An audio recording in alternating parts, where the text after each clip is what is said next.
typical first day. Some people are still rounding. No!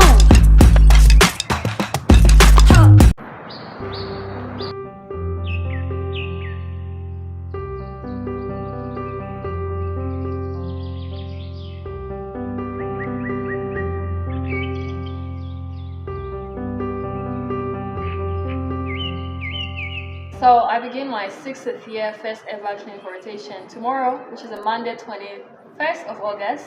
I've already done my research rotation, but that sort of doesn't count as a clinical rotation because we're not really in the we are not really in the hospital. We just come here to have a lesson once a week and that's it. The rest of the time is spent writing the actual research. But this is my first clinical rotation of 6th year, which is going to be urology. So I'm here to study a little bit before tomorrow because I don't want to look as blank as I usually am. Usually on the first day, sometimes even stretches to 1 week, 2 weeks.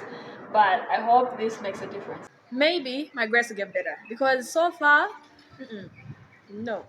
I've decided to use my phone because I really don't like carrying around my PC. But what I'm studying today is acute urinary retention, and I'm doing it outside here by the hospital, just right outside, because it's a lot more calm and it's just nice to be outside sometimes.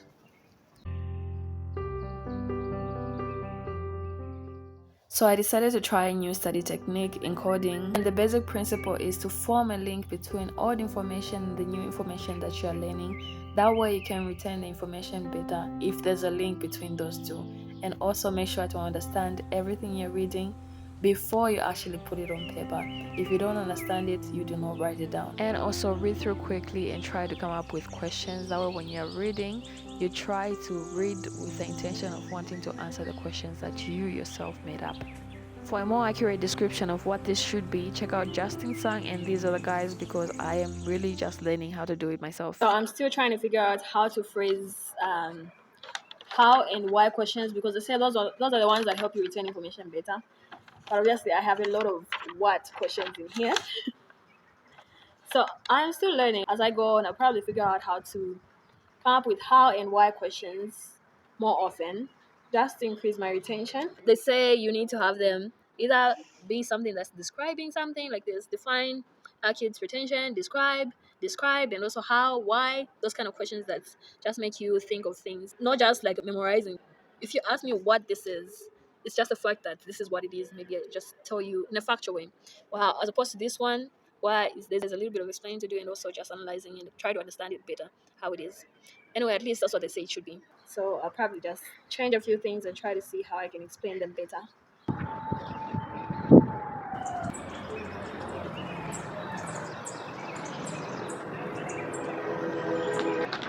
So how do you physically examine a patient with AUR and make the diagnosis?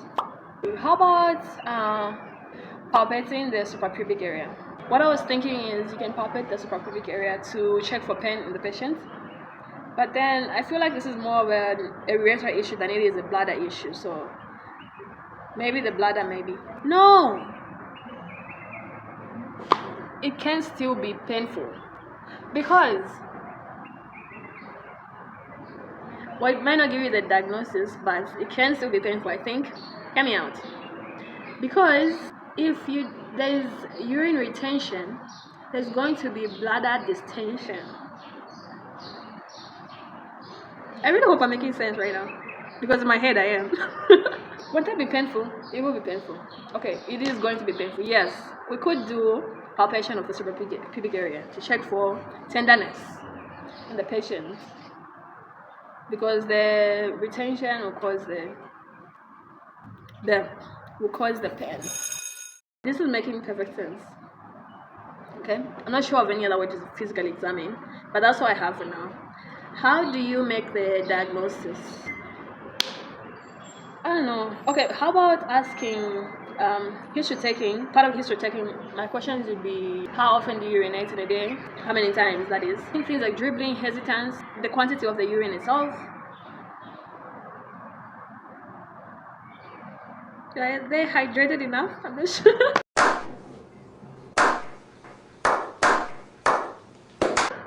I'm not sure. I have no idea what I'm talking about right now.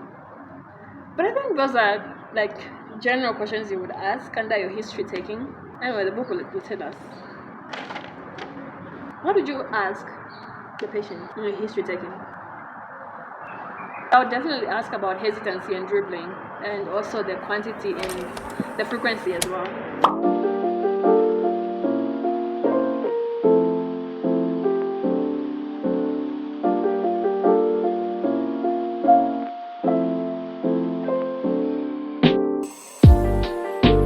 I'm not going to lie, it's been quite time consuming because you have to make all these relationships between, certain things, and also trying to analyze things in a way that I never used to. So right now I've actually only gone, I think, five slides into the PowerPoint, and I most definitely would have done better if I was just writing down notes the way I usually do. I would have gone a lot more further if I was just writing down notes, but I feel like I am able to retain information. Okay, right now I started it a while ago, but I can still retain information that I don't think I would have been able to retain if I was just like writing down things, because I think I would have been more focused on trying to make sure that what I write down is more understandable for the next time that I study, as opposed to having it understandable and also like easily explained in my head, which encoding has done for me. So I hope I'm doing something right.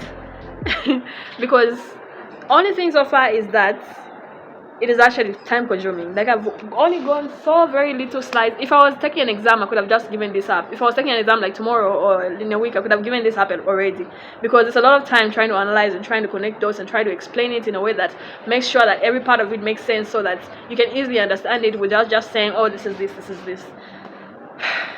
Other than that, I feel like I'm understanding and also I'm also able to remember stuff. Can you believe it? I haven't actually written down any notes so far, and I've covered like 6 slides, but I can tell you exactly everything I've covered so far and haven't yet written down any notes so far. But I don't think that would have been the case if I was writing down notes the way I usually do. I don't think I could have been able to tell you at least 60% of what I just wrote down, even though writing notes would have actually been much more faster than what I'm doing. But I think it's working. Let's see how this goes. Let me finish the whole topic and then see how it goes, because I can't just be proud of remembering 6 slides. There has to be more for me to actually call it efficient. So let's see how this goes. But it's very late, so I'm going to go home and just finish up from there, and then we'll see how it goes.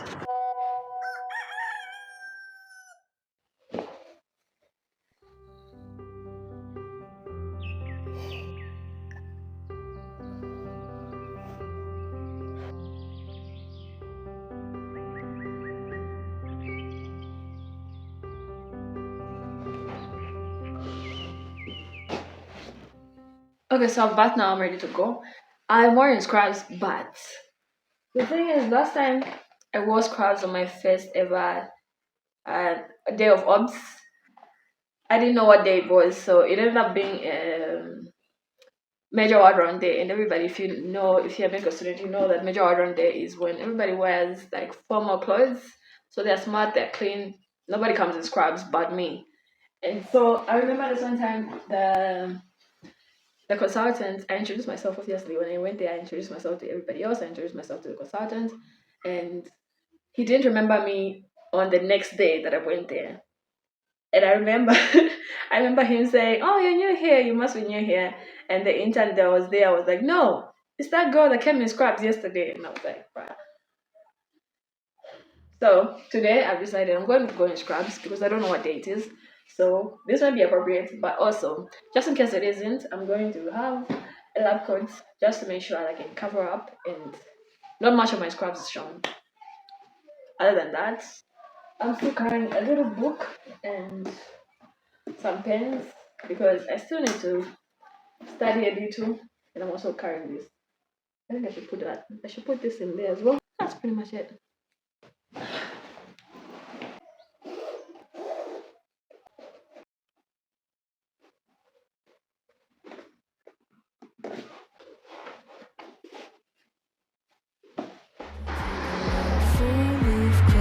I've got composure, silver coin, you hold me, turn me over.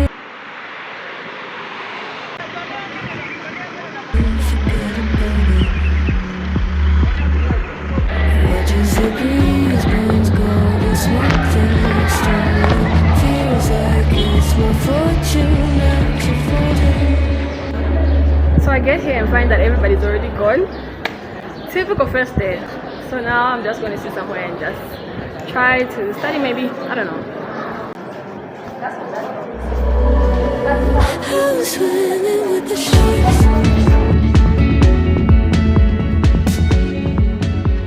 You had Renokaki Live, wait. Renokaki Live? What else? Urethral stricture, paraphimosis, prostate hyperplasia, and also hiccup. What did you leave them doing right now? It is like a child. I forgot that it posterior valves. Let me go and see what they're doing and then. I just go there. Thank you and thank you. Okay. Alright, so everybody has gone home. Most people have gone home. Not everybody has gone home. Some people have gone home, but some people are still rounding downstairs. So that's why I'm going to see what's happening. Then I'll go home, or maybe I'll just find a place to study from. The place I was studying from yesterday, there are a lot of nurses that are seated there, so I can't go there. I'll have to find another place. Hydrocele, how to examine and how to distinguish it from pneumonia. Then a bit of paraphimosis. We'll see tomorrow. So tomorrow, if you are joining Unit 2, there's admission. We are admitting for theatre. Okay. Then so we'll be preparing patients tomorrow. Then Wednesday, theatre. Thursday, that's clinic, I think. Then Friday, mini theatre. This here is one of those moments where you say goodbye to somebody and then keep going in the same direction that they are going. So to avoid that stalker awkwardness, I literally just went upstairs so I can use a different route to go home. Let's just go home. At this point, there's nothing left to do. So let's go home.